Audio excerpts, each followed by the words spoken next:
अस्सलामु अलैकुम वरहमतुल्लाहि वबरकातुह। डियर ऑडियंस, एक बार फिर हम दोनों आपके सामने हाजिर हो चुके हैं एक नए टॉपिक के साथ। हमारा टॉपिक है मोबाइल एडिक्शन। जो हमारा यंग जनरेशन है, ख़ास तौर पर नई पीढ़ी है, वो मोबाइल एडिक्शन के शिकार है। इसलिए हमने ज़रूरी समझा कि इस टॉपिक पर कुछ बोला जाए। तो ये जो है यूथ्स के लिए भी बेहतर है और उनके गार्जियन के लिए भी बेहतर है, जिनके छोटे छोटे बच्चे हैं, और कैसे परवरिश करनी है। इसलिए बहुत ही अहम टॉपिक, इम्पोर्टेंट टॉपिक है ये। कुछ सवालात हैं जो आपके सवालात हैं, वो हम जो है इनके सामने पेश करेंगे इंशाल्लाह, और जवाब लेने की कोशिश करेंगे। तो हमारा सबसे पहला सवाल है कि मोबाइल एडिक्शन किसे कहते हैं और हम कितने एडिक्ट हो चुके हैं। मोबाइल का गैर ज़रूरी इस्तेमाल जो नशे की हद तक हो उसे हम एडिक्शन कहेंगे। हम कितना एडिक्ट हो चुके हैं इसके आप अंदाज़ा लगा सकते हैं कि इंडिया में ऑन एवरेज हर इंसान तकरीबन 7 घंटे तक मोबाइल का इस्तेमाल करता है। अच्छा, ऑन एवरेज। और इसमें भी सबसे ज़्यादा जो इस्तेमाल करते हैं वो है हमारे टीनेजर्स, जो हमारे यंग जनरेशन है, फ़िलहाल अपने टीनेज में है, वो सबसे ज़्यादा इससे प्रभावित हैं। वो तकरीबन 9 घंटे और उससे ज़्यादा तक का इस्तेमाल कर लेते हैं दिन भर में। तो सबसे ज़्यादा प्रभावित हमारे टीनेजर्स हैं।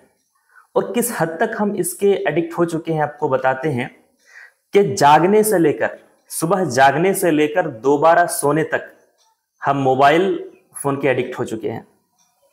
मोबाइल में अलार्म लगाते हैं, सुबह जागते ही सबसे पहले हमारा हाथ मोबाइल की तरफ जाता है, मोबाइल को टच करते हैं।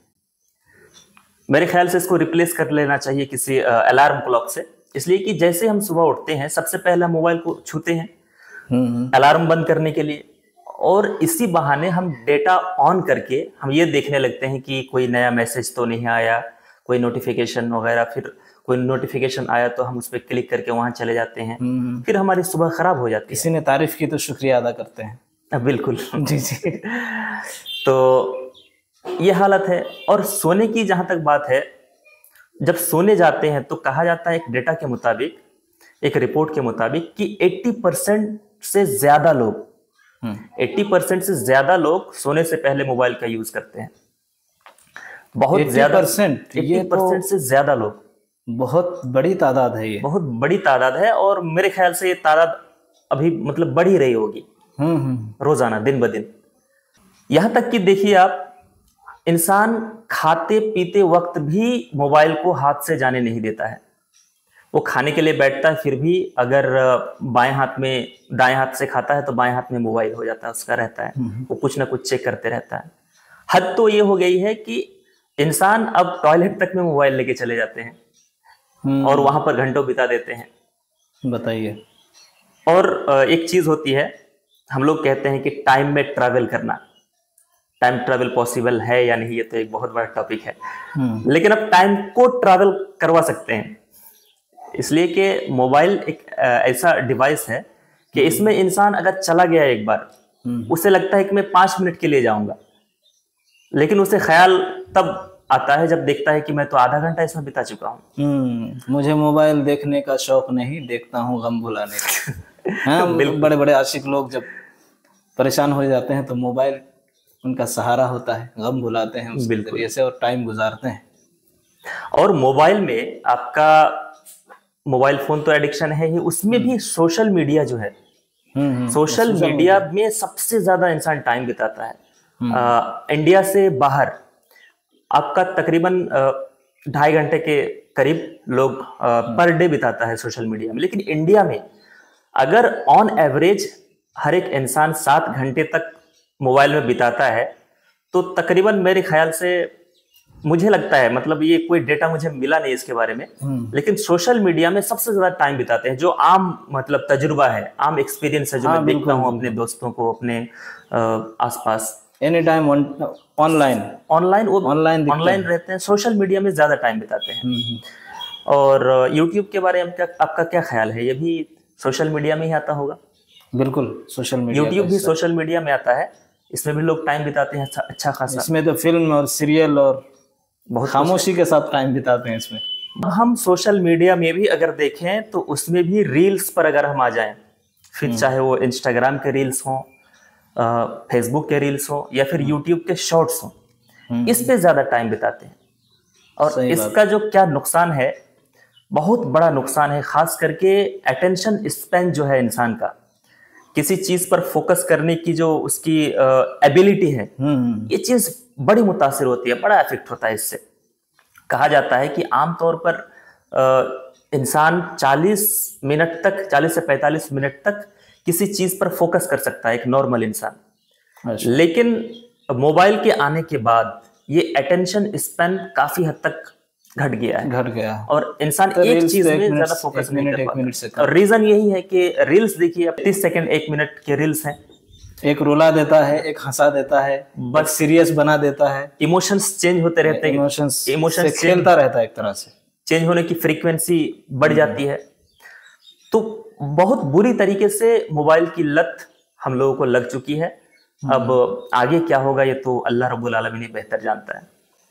बहुत बहुत शुक्रिया कि आपने बहुत ही अच्छे अंदाज में हमारे दर्शकों के लिए बयान किया कि किस तरह से हम एडिक्ट हो चुके हैं। तो अब हमारा अगला सवाल है कि इंसान जो है, जो कुछ करता है उससे पहले वो सोचता है, यानी सोच पहले आती है, उसके बाद फिर कोई उसका एक्शन होता है। तो साइकोलॉजिकल, अगर हम देखें साइकोलॉजिकल एस्पेक्ट से, तो हमारे ऊपर मोबाइल का प्रभाव कहें या दुष्प्रभाव कैसा पड़ रहा है और हमारी आदतों पर इसका क्या असर हो रहा है, इसको थोड़ा सा आप बयान कीजिए।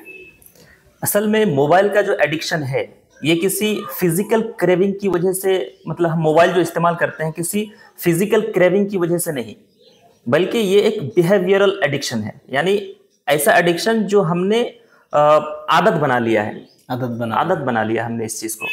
तो ये एक बिहेवियरल एडिक्शन है और आदत जब लग जाए किसी चीज की तो उसको बहुत छुड़ाना मुश्किल है। कहा जाता है कि पहाड़ अपनी जगह से टल जाए तो टल जाए, आदत नहीं टलती। बात सही। तो ये एक बहुत बुरी आदत बन जाती है। सबसे पहली बात तो ये है कि ये आदत बन जाती है और वो भी बुरी आदत। दूसरी बात यह है कि जैसे ही हमारे मोबाइल में कोई नोटिफिकेशन किसी लाइक्स का हो, कमेंट्स का हो या फिर किसी मैसेज का हो नोटिफिकेशन, ये नोटिफिकेशन जब आते हैं हमारे पास तो कभी कभी हमें खुशी मिलती है जब अच्छे नोटिफिकेशंस आते हैं। जैसे किसी अपने प्यारे का मैसेज आ गया या फिर हमने कल सोशल मीडिया में कोई पोस्ट किया था, उसमें अच्छा कमेंट आ गया, उसमें लाइक्स आ गए, तो हमारा दिमाग जो है फील गुड हार्मोन रिलीज करता है, जिसे हम डोपामिन कहते हैं। और ये जब रिलीज होता है तो आदमी को अच्छा भला लगता है, उसको अंदर से अच्छी फीलिंग आती है, इसलिए इसे फील गुड हार्मोन कहा जाता है। अच्छा। लेकिन एक टाइम के बाद जब उसे वो लाइक्स नहीं मिल रहे होते हैं या फिर अच्छे कमेंट्स नहीं आ रहे हैं या फिर कोई मैसेज नहीं कर रहा है, उसका दिमाग उसी में लगा रहेगा कि कब मेरे पास कोई नया मैसेज, कोई नया कमेंट आएगा। तो जब उसे वो फील गुड हार्मोन नहीं मिलता, हमने दिमाग को आदत बना लिया कि हमें ज्यादा से ज्यादा, मतलब डोपामिन रिलीज कर करके हमने दिमाग को ऐसा समझा दिया कि इतना डोपामिन मुझे मिलता रहेगा। फिर इंसान पर ऐसा वक्त आता है कि उसको उदास होना पड़ता है, उस वक्त उसको वो फील गुड हार्मोन मिलता नहीं है, फिर इंसान डिप्रेशन और एंजाइटी का शिकार हो जाता है। तो मेंटल हेल्थ पर इसका प्रभाव बहुत ज्यादा पड़ता है। और इसका एक बहुत बड़ा रीजन ये भी है कि सोशल मीडिया में हम कंपैरिजन करते हैं खुद को दूसरों से। हम देखते हैं कि मेरा कोई साथी या फिर कोई जो सेलिब्रिटी लोग हैं, उनकी जो लाइफ स्टाइल है, हम उसको देख करके मुतासिर हो जाते हैं और खुद को इन्फेरियर और छोटा समझने लगते हैं कि यार हम तो उसके सामने कुछ भी नहीं है, कब हम ऐसा बनेंगे, मतलब खुद को कंपेयर करने लगते हैं उससे। हालांकि सोशल मीडिया की जिंदगी ऐसी है कि कोई अपना दुखी चेहरा जल्दी नहीं दिखाता है। सोशल मीडिया में सब कोई अपना बेस्ट दिखाता है। अगर ऐसा ही होता तो बॉलीवुड इंडस्ट्री में सभी लोग खुश नजर आते हैं। बिल्कुल। लेकिन देखिए खुदकुशी हो रही है वहां पर। बिल्कुल हो रही है। बड़े बड़े एक्टर्स खुदकुशी कर चुके हैं। सबसे बेस्ट से बेस्ट जो इमेज है उसको हम शेयर करते हैं, सबसे बेहतरीन वीडियो हम शेयर करते हैं। तो और उसे देख करके दूसरे लोग, रोने वाले को आदमी पसंद भी नहीं करते ना, पसंद भी नहीं रोने वाला पिक्चर आप शेयर करें तो लाइक थोड़ी मिलेगा, पसंद भी नहीं, उसकी पर्सनल जिंदगी लीक हो जाएगी। बिल्कुल। तो इससे फिर हम दूसरों को कंपेयर करने लगते हैं कि सामने वाला तो बहुत खुश है, लगता है हमेशा खुशी रहते होंगे। ऐसा ही होता है।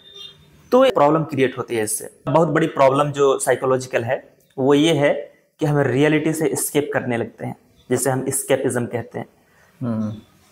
जब हमारी जिंदगी में ऐसा तो हो नहीं सकता कि हमेशा हमारी जिंदगी में खुशी ही खुशी हो, कभी कभी बुरा वक्त भी आता है।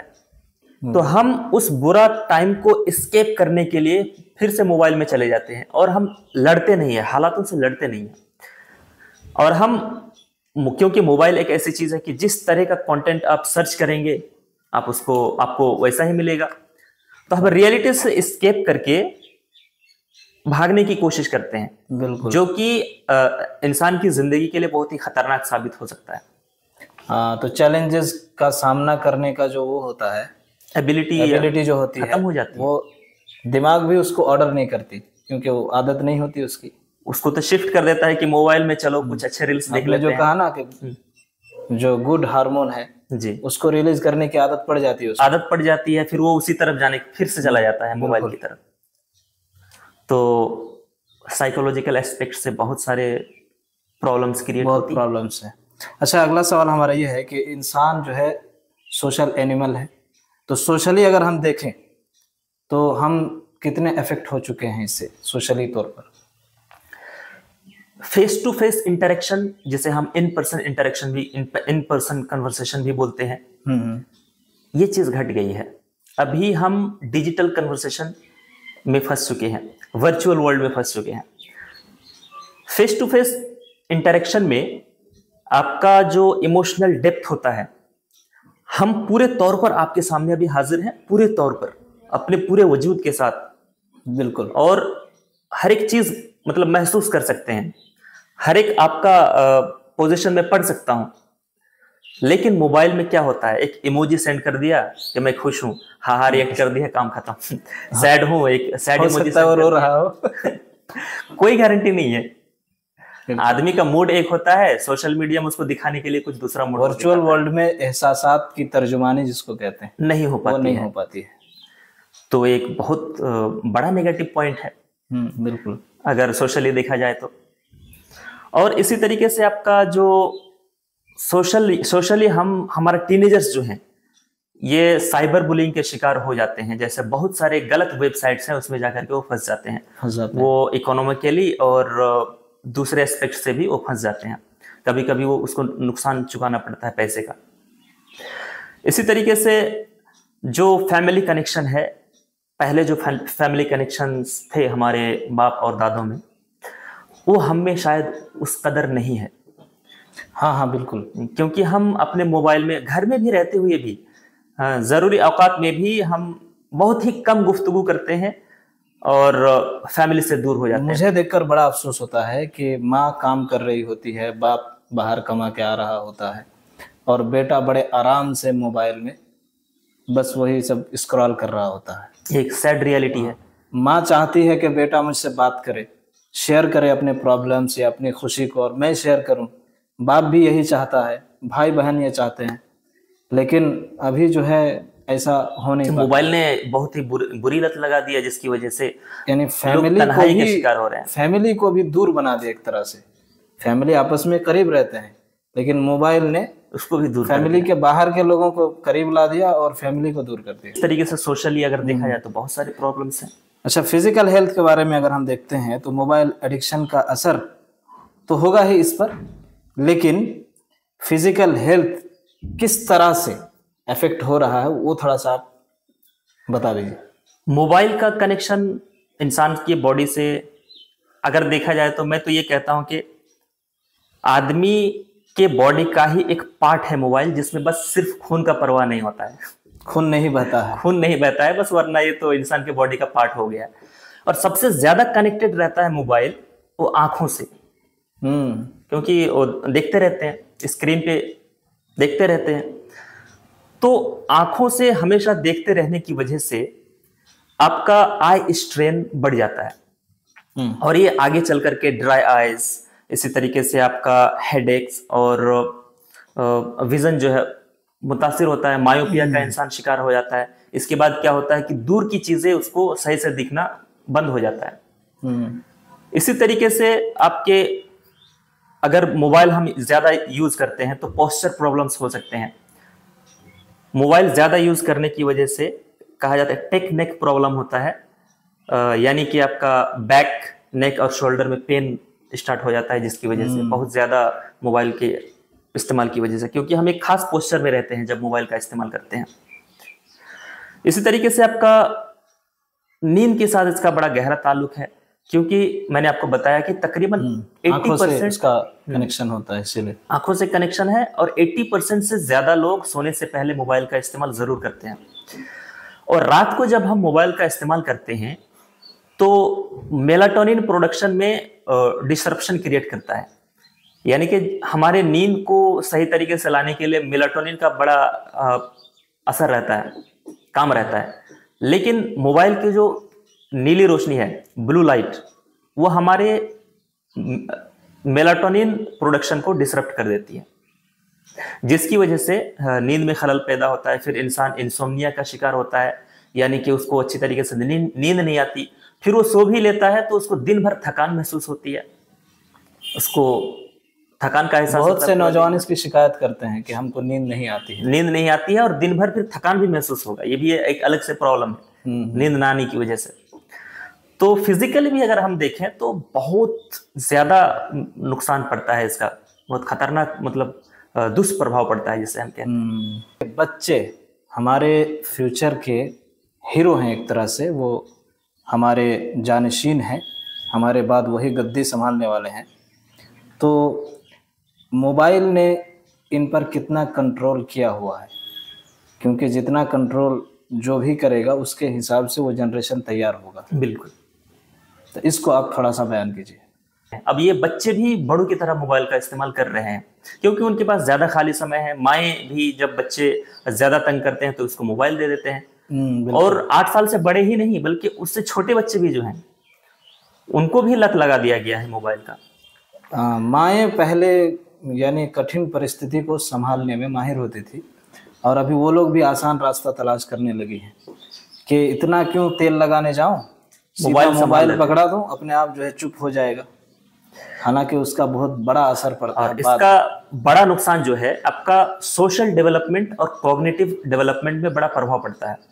सोशली आदमी ऐसा होता है कि हम आमतौर पर हमने देखा है कि जब हम बच्चे थे उस टाइम तो स्मार्टफोन्स नहीं थे हमारे यहाँ। बिल्कुल। तो जब हम बड़े हो रहे थे तो हमारा समाज में एक कनेक्शन बन रहा था। बड़ों से कैसे बात करते हैं, फिर नौजवानों से कैसे बात करते हैं, दूसरे बच्चों से कैसे खेलते हैं, ये सब चीजें प्रैक्टिकल सीख रहे हैं, प्रैक्टिकल सीख रहे हैं, और वो वर्चुअल वर्ल्ड में सीख रहा है, और वर्चुअल वर्ल्ड में सीख रहा है। इसलिए प्रैक्टिकली इसको डेवलप होने में बहुत टाइम लग जाएगा। बहुत टाइम लग रहा है। वो अपने समाज को जानता ही नहीं, वो दूसरे समाज का देख रहा है, तो सोशली उसको डेवलप होने में बहुत टाइम लगेगा। इसी तरीके से कॉग्निटिव डेवलपमेंट जो है, सोचने और समझने की जो सलाहियत है, ये भी उसकी घट जाती है। बिल्कुल। तो सोचने समझने की क्षमता जो है, इस पर भी बड़ा गहरा प्रभाव पड़ता है। जैसे बचपन में हम लोग स्टोरी सुनते थे तो राजा के बारे में, रानी के बारे में, आमतौर पे स्टोरी यहीं से शुरू होती थी। एक था राजा, एक थी रानी।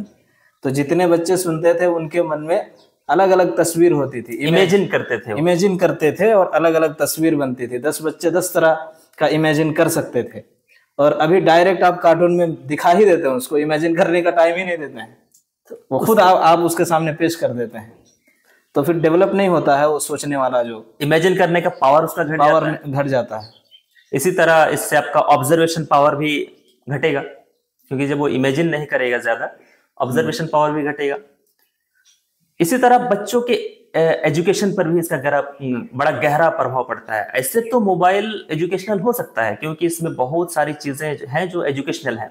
अगर हम उसको सीखें, अगर हम उसका सही से प्रयोग करें, इस्तेमाल करें, लेकिन उसमें भी हमको पूरा डिपेंड उसमें नहीं होना है। अगर हम पूरा डिपेंड हो जाते हैं एजुकेशनल मैटर्स में भी, तो भी हम नुकसान में पड़ सकते हैं, क्योंकि जाहिर सी बात है जैसे ही हम मोबाइल का इस्तेमाल करेंगे एजुकेशनल चीज देखने के लिए भी, फिर भी नोटिफिकेशंस का सिलसिला नहीं रुकेगा।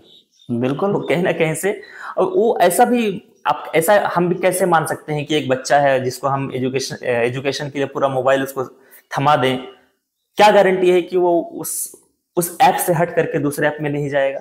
कोई गारंटी नहीं है इसकी। तो इसीलिए बच्चों के एजुकेशनल परफॉर्मेंस पर भी बहुत गहरा प्रभाव पड़ता है, एकेडमिक परफॉर्मेंस पर बड़ा गहरा प्रभाव पड़ता है। इसीलिए हम देखते हैं कल के मैट्रिक किए हुए जो स्टूडेंट्स होते थे उनका लेवल क्या होता था, और आज के बिना कोचिंग के एक कदम नहीं चल सकते हैं। बिल्कुल। और एक प्रॉब्लम है मतलब जो बच्चों के साथ पेश आती है मोबाइल के ज़्यादा इस्तेमाल करने की वजह से, वो ये है कि एक छोटे एज में ही एक एडिक्शन लग जाता है। आमतौर पर एडिक्शन बुरी चीज़ है, और बच्चों को एडिक्शन नहीं होता जल्दी किसी चीज़ का, वो जल्दी किसी खुले माइंड के होता है, खुले माइंड के होते हैं, वो शिफ्ट कर लेते हैं जल्दी से, चेंज हो जाते हैं, चेंज होने में माहिर हैं बच्चे। लेकिन मोबाइल का एडिक्शन उसको लग जाता है, इसलिए क्योंकि बच्चा को एडिक्शन इसलिए नहीं होता क्योंकि वो कम समय के लिए हर एक चीज को फोकस करता है, ज्यादा टाइम नहीं देता। बिल्कुल। लेकिन मोबाइल जिसको वो 6 घंटा 7 घंटा 8 घंटा टाइम देगा, उसमें उसको तो एडिक्शन लगना ही, आदत लगनी ही है। और एक छोटे एज में किसी गलत लत का लग जाना, ये उसके फ्यूचर के लिए बहुत ही घातक है। तो ये सारी चीजें हैं जो बच्चों के लिए बहुत ही घातक साबित हो सकती है मोबाइल एडिक्शन के पर्सपेक्टिव से अगर देखा जाए तो। बिल्कुल। अगला सवाल हमारा ये है कि इस्लामिक पर्सपेक्टिव से अगर देखा जाए तो हम किस तरह इससे अफेक्ट हो रहे हैं। अनप्रोडक्टिव चीज़ों में ज़्यादा समय बिताना, ये इस्लाम इसको इनकरेज नहीं करता। बल्कि क़यामत के दिन तो सवाल भी होने वाला है कि हमने अपना समय कहाँ बिताया। इसके बारे में तो आप मुझसे ज़्यादा जानते हैं, लेकिन हम अपने व्यूवर्स के लिए बता देते हैं। नहीं, आप भी कम नहीं जानते कि वेस्टेज ऑफ टाइम इस्लाम में इनकरेज नहीं किया गया है। वल्लज़ीना हुम अनिल लग़्वी मुअरिज़ून, कि वो मुंह मोड़ लेते हैं वो उन चीज़ों से जो लघु है, बेकार की चीज़ें। और कहा जाता है कि अगर इंसान अपने दिमाग को उन चीज़ों से खाली कर ले जो बेकार की चीज़ें हैं, तो फिर वो इंसान ज़हीन हो जाएगा, उसकी ज़हानत बढ़ जाएगी, उसका जो मेमोरी पावर है, कॉग्निटिव पावर है, बहुत ज़्यादा डेवलप करेगा। लेकिन मोबाइल में तो आपका बहुत सारी चीज़ें हैं, मतलब अक्सर चीज़ें तो वैसी ही हैं कि जो आपका वेस्टेज ऑफ टाइम करता है, टाइम को वेस्ट करता है। बात सही, वो भी गलत चीज़ों में।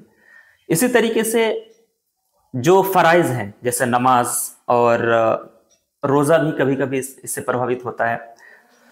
नमाज किस तरीके से प्रभावित होती है, जैसे अभी अजान हुई, मेरे हाथ में मोबाइल है, मैं ये सोचता हूँ कि सिर्फ 5 मिनट और स्क्रॉल करूंगा, 2-4 पोस्ट और पढ़ लेते हैं। लेकिन वो 5 मिनट कब आधे घंटे में बदल जाता है, हमें समझ में नहीं आता। बिल्कुल नहीं समझ में आता। तो फिर वो हमारी फर्ज नमाज छूट जाती है। तो फराइज इससे मुतासिर हो रहे हैं। कुरान पढ़ना, दुआएं पढ़ना, ये भी सारी चीजें मुतासिर हो रही हैं। हम इसको अगर 6-7 घंटा डेली अगर टाइम दे दें तो हम फिर वो बोलते हैं टाइम नहीं मिलता। जो मुस्तहब चीजें, सिर्फ फराइज ही क्यों, हम पूछते हैं नौजवानों को, पूछते हैं कि आप कुरान वगैरह दुआ वगैरह का एहतमाम करते हैं कि नहीं, तो बोलते हैं टाइम नहीं मिलता। लेकिन मोबाइल में फिर आप उसका digital wellbeing and parenting control में जाकर के देखिए तो 6 घंटा 7 घंटा 8 घंटा 9 घंटा बिल्कुल दिखता है। ऐसा लग रहा है कि वो जरूरी टाइम है, उसमें जो है बिजी रहते हैं। इसी तरीके से जो आंखों का हिजाब है, आंखों का हिजाब मेंटेन नहीं हो पाता है, क्योंकि बहुत से मोबाइल जब हम स्क्रॉल करते हैं स्पेशली सोशल मीडिया में, तो हराम इमेजेस और हराम वीडियोस हमारे आंखों के सामने आ जाते हैं, जिससे हम आंखों का पर्दा मेंटेन नहीं कर पाते हैं। और एक बहुत बड़ी प्रॉब्लम जिसमें हम फंस जाते हैं, बहुत बड़ा ट्रैप में फंस जाते हैं, वो है आपका हराम रिलेशनशिप। हराम रिलेशनशिप में आजकल के जो टीनेजर्स हैं और यंग एडल्ट्स हैं, वो बड़ी तेजी से गिर जाते हैं, फंस जाते हैं इसमें। और बसा औकात वो किसी एक से जुड़े नहीं रहते हैं, बल्कि एक मेल और फीमेल, कई मेल और फीमेल अपने ऑपोजिट जेंडर से जुड़े रहते हैं। बताइए। तो हराम रिलेशनशिप में फंसने के बहुत ज़्यादा चांसेस है। बल्कि जो भी सोशल मीडिया इस्तेमाल करता है, तकरीबन 90% के आसपास तो हराम रिलेशनशिप में रहते हैं। अगर हराम रिलेशनशिप में नहीं भी रहते हैं तो गैर महरम से बात तो ज़रूर हो जाती है किसी न किसी तरह से। अब तो मिजाज ऐसा बन गया है कि जिसका कोई गर्लफ्रेंड या बॉयफ्रेंड इधर से ना हो तो उसको मजाक का निशाना बनाया जाता है, और देसी अल्फाज में उसको नल्ला कहा जाता है। नल्ला का, बताइए। मतलब वही बेकार आदमी है। बेकार आदमी, हालांकि उसकी सराहना होनी चाहिए। बिल्कुल उसकी सराहना होनी चाहिए, वो अच्छे काम में है, अच्छे काम में और अपने आप को बचाए रखा है। बचाए रखा है। हमारा आखिरी सवाल है, लास्ट क्वेश्चन, मोबाइल एडिक्शन से छुटकारा पाने का क्या तरीका है? सबसे पहले तो यही कहना चाहूंगा कि मोबाइल बजाते खुद कोई खराब चीज नहीं है। ठीक, इसमें अच्छी चीजें भी हैं, बुरी चीजें भी हैं। ये हमारे ऊपर डिपेंड करता है कि हम इसको किस तरीके से इस्तेमाल करते हैं। अब अगर हम इसको अच्छे तौर पर इस्तेमाल करें, अच्छे तरीके से इस्तेमाल करें, अच्छी चीजों में अपने नॉलेज को बढ़ाने के लिए, स्किल्स सीखने के लिए अगर इस्तेमाल करें तो फिर अच्छी चीज है। हमारी जरूरतों को पूरा करने के लिए अगर हम इसका इस्तेमाल करें तो अच्छी चीज है। लेकिन अगर हम इसका इस्तेमाल गलत चीजों में करें, अपना मतलब अपनी ख्वाहिशात नफसानी को, डिजायर्स को, हर एक बात को सुनते हुए जो मन चाहे उसको देखते रहें, सुनते रहें, तो फिर ये बुरी चीज है। अब इससे छुटकारा पाने के लिए हम कर क्या सकते हैं? मेरा एक पर्सनल मतलब राय है, मेरी एक पर्सनल राय है कि जिस तरीके से हम साल भर में रोजा रखते हैं 1 महीना, उसी तरीके से हम हफ्ते में 1 दिन ऐसा मुकर्रर कर लें कि जिसमें हम मोबाइल को छुएंगे नहीं एकदम। लेकिन ये चीज पॉसिबल नहीं हो पाती है, क्योंकि बहुत सारे जरूरी कॉल्स रहते हैं जो रिसीव करने पड़ते हैं। तो अगर हम ये ना कर सके तो कम से कम इतना कर सकते हैं कि हम मोबाइल के यूजेस को लिमिट कर सकते हैं, और हम एक वर्ड से इसको डिनोट करेंगे कि नीड, जरूरत, कि जितनी जरूरत हो बस हम उतना ही इसका इस्तेमाल करेंगे। जिस कदर जरूरत हो बकदर जरूरत ही हम इसका इस्तेमाल करेंगे। यानी कि हर एक ऐप को हम लिमिट कर देंगे कि हम इसका इस्तेमाल तभी करेंगे जब जरूरत हो, सख्त जरूरत हो। सख्त जरूरत न भी कहें, सिर्फ जरूरत कह लेते हैं कि जरूरत हो तभी इस्तेमाल करेंगे। और एक काम कर सकते हैं कि नोटिफिकेशंस को हम ऑफ कर सकते हैं, क्योंकि सबसे ज्यादा डिस्टर्ब करने वाली जो चीज है वो नोटिफिकेशन है।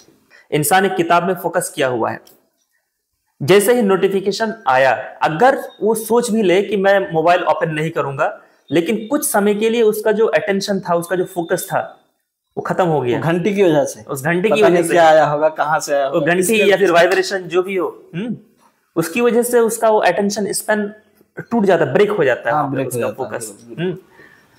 तो हम नोटिफिकेशन को वैसे ऐप्स से जो बिल्कुल गैर जरूरी है, बल्कि जरूरी में भी हम उसको नोटिफिकेशन, पढ़ाई के समय तो मेरा मशवरा है कि मोबाइल कहीं और कर लीजिए, उसकी आवाज ना आए, टाइम के लिए घड़ी वगैरह रख लीजिए, और घड़ी टाइम उसी से देखिए, मोबाइल से मत देखिए। देखने जाएंगे तो फिर सामने आ जाएगा। फ्लाइट मोड में कर सकते हैं, लेकिन फिर आएगा ना कि कॉल आया है कि नहीं आएगा, उसमें फिक्र हो जाएगी।